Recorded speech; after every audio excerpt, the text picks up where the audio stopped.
What's happening, everyone? What's up, guys? Welcome back to Malt It's Reviews. been a minute. We apologize. Been pretty busy, but back at it with the Springbank. Yes, a very controversial Springbank. Yeah, this one's getting mixed reviews. Anytime we see a Springbank that's this color, obviously gets extremely sought after. This is a new series Springbank is doing. I believe it's going to be 4 10-year-old whiskeys, all finished in a different style of sherry. 6. 6 of them. 6 of them. Yeah. So they're basically starting because PX is the most intensive cask imparting. They're starting with 7 years bourbon, I think refill bourbon, 3 years PX, and then each wood will be less influential, and they'll add 1 more year of wood aging. So 6.4, 5.5, all the way till the final one is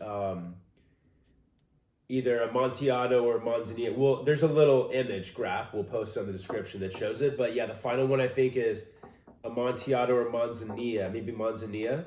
3 years refill bourbon, 7 years cask. So just the idea of tracing, isolating the cask influence on it. Point being, it's a 10-year-old Springbank. It's a 10-year-old Springbank. Only 10 years old though is interesting. It's finished in Pedro Jimenez, and it's bottled at 55% ABV.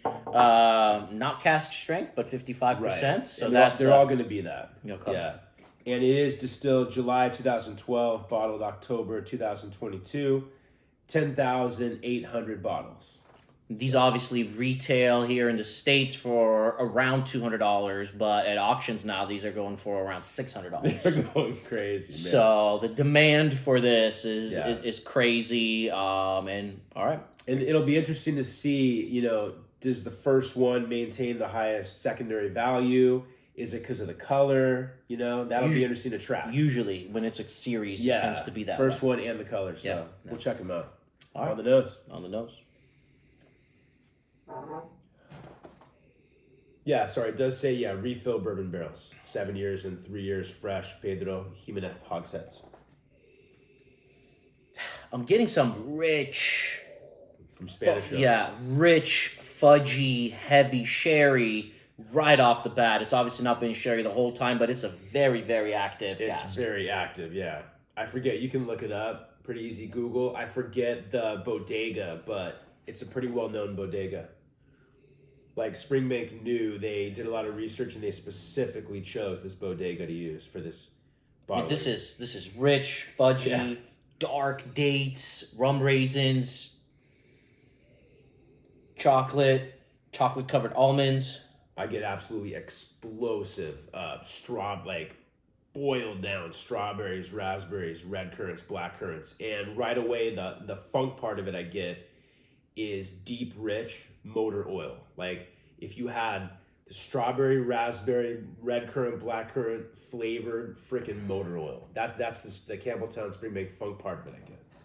I'm struggling a little bit to be able to get the Campbelltown funkiness. And that's the consistent complaint Yeah. I keep hearing in the reviews. Like it's disjointed.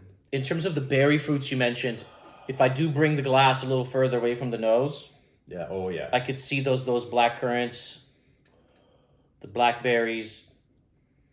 I get some of that, but the main thing I get is the richness of like the rum raisins, the dates, the figs, and the chocolate. Sure. But I do also get this espresso note. Yeah. I'm enjoying that. Oh, it's explode. But you could tell they wanted the PX to shine. So Absolutely. only 3 years is crazy. Absolutely. Active casks. It's not off-putting in any way. There's no sulfur. Yeah. There's no extreme this or extreme that. It seems very pleasant. Is it weird that blind? I would have maybe guessed like a Glendronach or something. Well, like that. that's like the only complaint for Campbelltown fanboys is like, where's the Campbelltown character? Yeah. Right, because you could guess like a Glendronach PX or something like that. Yeah. I guess I'm curious to see, first on the palate and then with water, how it's going to be. Yeah. Should we try it on the palate? Sure. What is amazing, though, is it does nose to me like older than 10 years. And for only 3 years of PX influence, it's crazy. The influence is crazy. Yeah. Palate. Oh.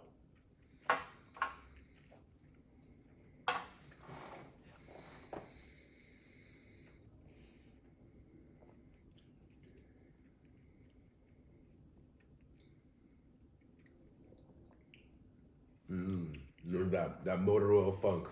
Even more of it on the palate. That's the Campbelltown. Rich.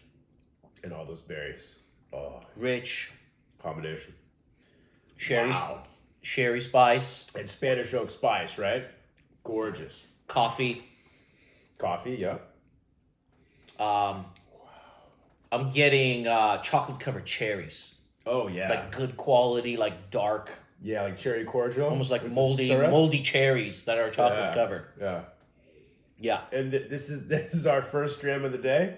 Yeah. It's pretty intense one to have first dram of the day. It's intense. It's crazy. Everything dark and dark red, dark black, dark rich. The motor oil funk that you're saying, I am getting a little bit of that on the finish. Yeah. On the palate, I wasn't really getting much of it on the nose. Yeah, and if I really did, again, that's the only complaint. It's like if you're just craving that Campbelltown funk to be perfectly integrated with whatever the cask influence is. If I search for it, I get a little bit of Campbelltown coast action, wet rocks, limestone, kind of flinty, but yeah, it's that deep, rich. I think that's the cask part of it, integrating that deep, rich, like berry flavored motor oil. I am getting a little bit of the minerality and chalkiness that you do get from. I'm trying to think regular Springbank 10. Sure, like drywall plaster. I am getting a little bit of that, and then a little bit of that motor oil that you were saying. And it is kind of, as it's kind of like now lingering on the palate, I'm getting a little bit more of those funkier elements. But that rich cherry, chocolate, coffee, PX spice, rum raisins. I'm very curious as this bottle takes air and just keeps blending together, Now with water, I'm starting to get some cola notes. Yeah, good call. Definitely cola, dark brown sugar. Yes. Even some honey glazed ham. Agreed with the honey glazed ham, some cola, brown sugar, molasses. ABV's perfect. Yeah, that's nice. I like that with a little bit of water. Yeah, definitely. Palate.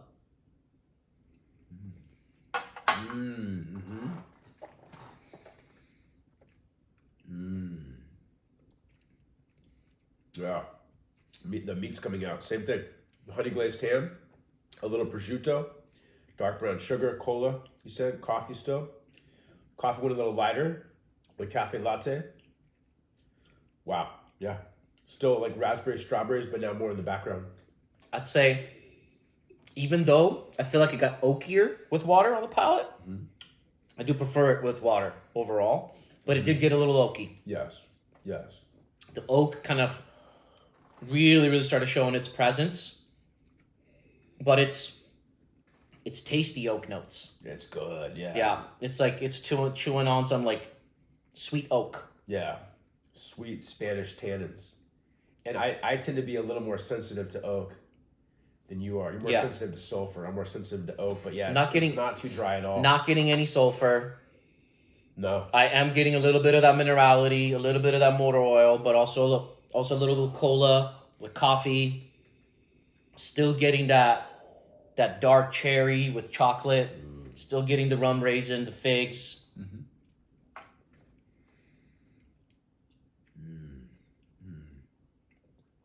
Not as complex as the regular Springbank 10 because I feel like the sherry dominated it, but a very fun, different Springbank 10 to drink. Experiment. Absolutely. Fun experiment, yeah. Yeah, definitely. Absolutely. Mix it up. It's beautiful. Absolutely. It's definitely different. Now, the finish lingers. The finish is pretty long. Finish is pretty long. Finish is pretty long. Nice. Yeah.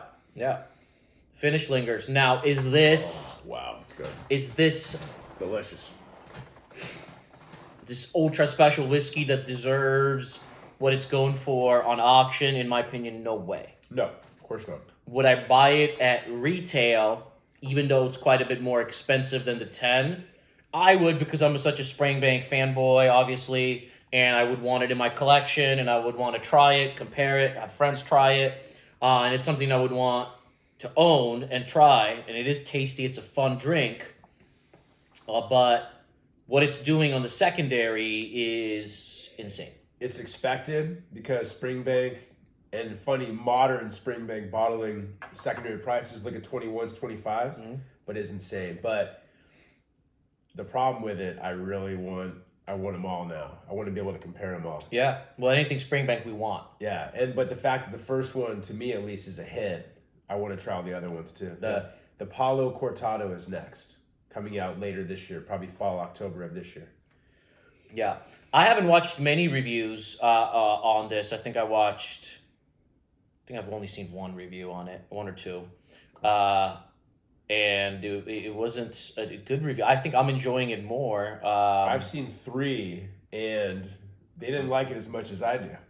I think this is a very solid whiskey. It's fun. It's a fun drink. And I would score it an 87 out of 100. It's I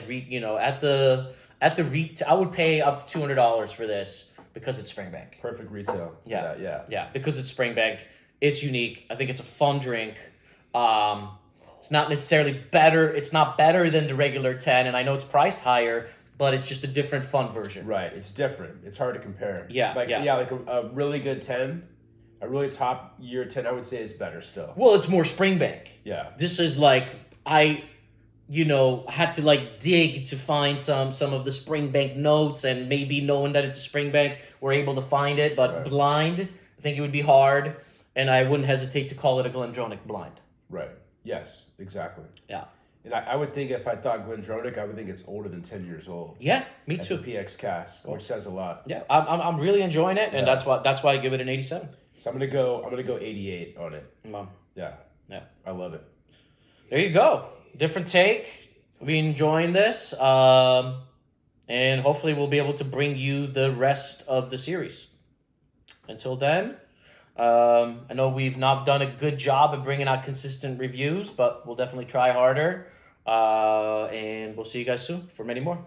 Cheers. Cheers.